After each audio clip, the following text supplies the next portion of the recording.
saya di sini Mikael Mega Prinsip sendiri dan rekan saya Muhammad Arif Idris, dan saya Yohanes Devsiota, dan saya Raihan.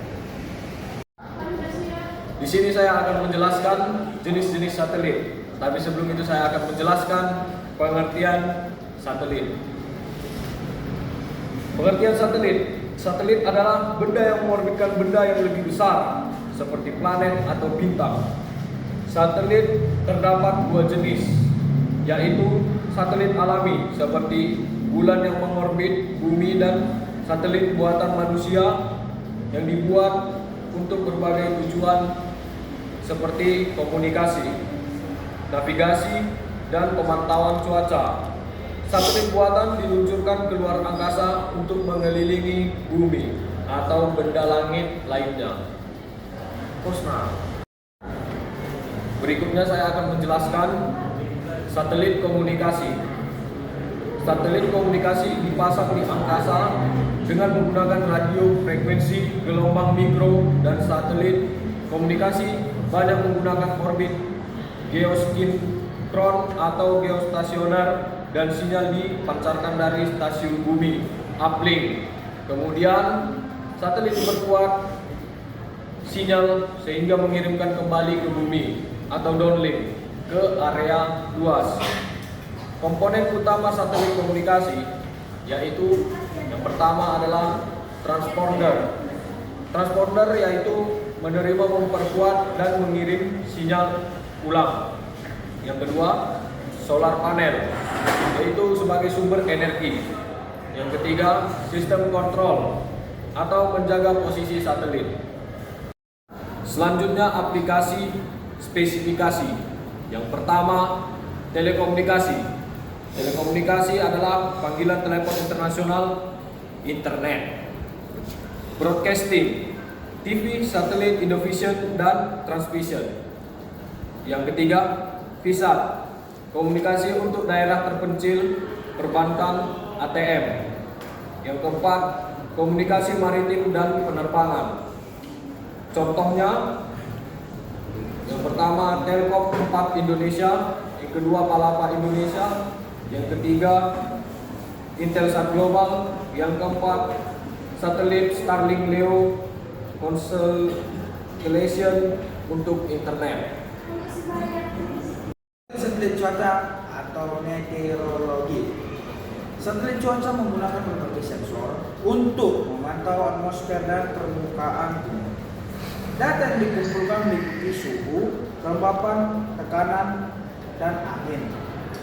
Sensor yang digunakan ada 4, yaitu radiometer untuk mengukur radiasi, inframerah untuk suhu, Soter profil atmosfer vertikal, imager mengambil gambar visual dan inframerah, sketerometer mengukur kecepatan angin permukaan laut. Manfaatnya adalah prediksi cuaca angin, peringatan dini, badai topan, tsunami, dan monitoring untuk perubahan alam. Nah, selanjutnya akan kita baca satelit navigasi. Satelit navigasi menggunakan metode triliterisasi dari minimal per satelit. Setiap satelit mengirim sinyal radio dengan informasi posisi dan waktu receiver di bumi. Receiver di bumi menghitung jarak ke setiap satelit berdasarkan waktu tempuh sinyal dan menentukan posisi 3D, latitude, longitude, dan attitude. Dan apa ya? Selanjutnya, sistem GPS di bumi memiliki 6, yaitu GPS Global Positioning System dari Amerika Serikat, GLONASS dari Rusia, Galileo dari Eropa, Beidou dari Cina, OZSS dari Jepang, NAVEC dari India. 2. Aplikasi. Satelit juga digunakan untuk navigasi kendaraan dan smartphone, pemetaan presisi, pertanian presisi, tracking armada, sinkronisasi waktu, dan penerbangan dan maritim. Sekian dari saya. Oke, selanjutnya kita masuk ke satelit observasi bumi. Nah, satelit observasi bumi ini berfungsi untuk mengamati, memantau, dan mengumpulkan data bumi dari luar angkasa. Untuk apa? Untuk keperluan seperti pemantauan cuaca, iklim, dan bencana alam.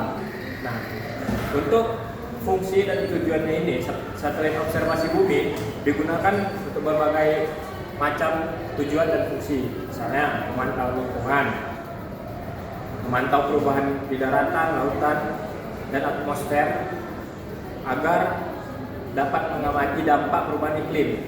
Nah, kemudian dia fungsinya penanggulangan bencana untuk meteorologi, pemetaan dan sumber daya alam, keamanan dan pertahanan. Nah, adapun jenis-jenis sensor yang ada pada satelit ini merupakan yaitu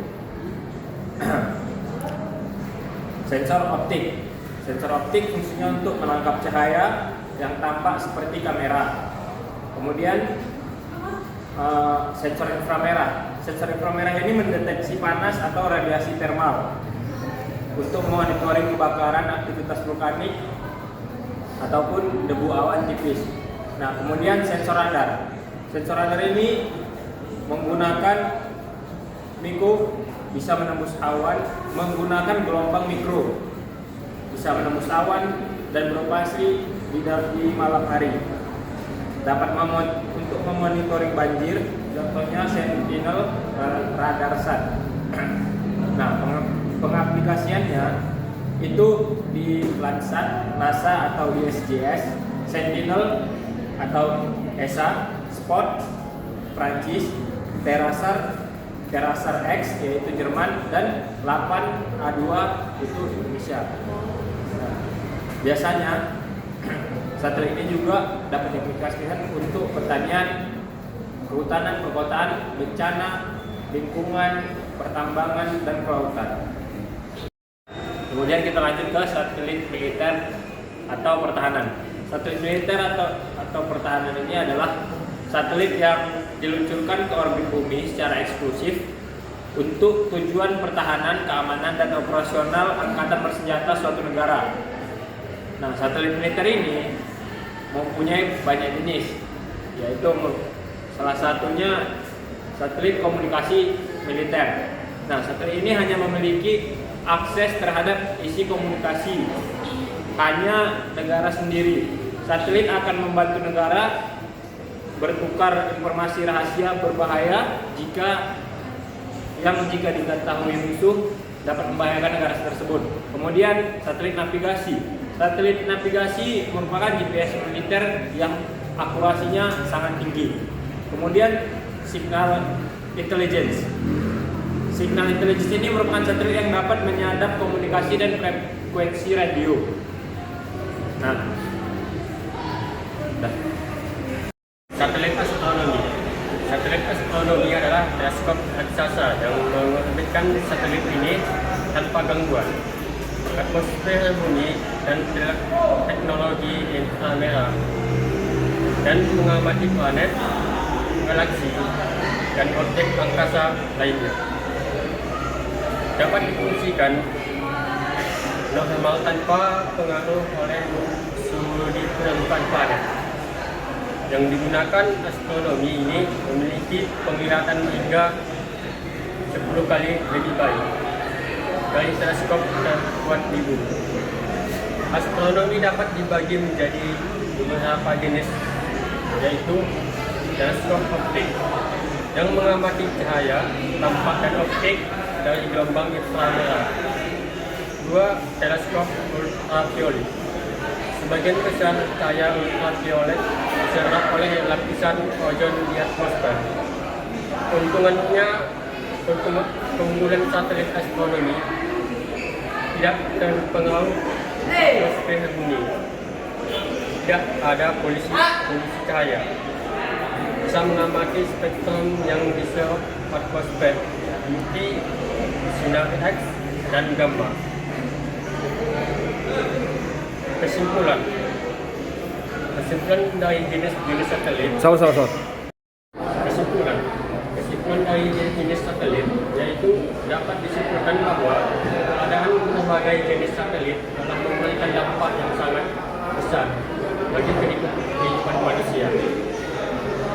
Satelit ini membantu mempercepat proses komunikasi, meningkatkan keselamatan transportasi, memperluas pengetahuan tentang bumi dan cuaca, dan memperkuat sistem pertahanan negara. Kemajuan teknologi satelit juga mendorong terciptanya inovasi di berbagai bidang seperti pendidikan, ekonomi, dan penelitian ilmiah. Oleh karena itu, satelit menjadi salah satu hasil kemajuan teknologi luar angkasa yang sangat berpengaruh terhadap perkembangan peradaban manusia modern. Sekian presentasi dari kami. Apabila ada salah kami mohon maaf. Ya, terima kasih.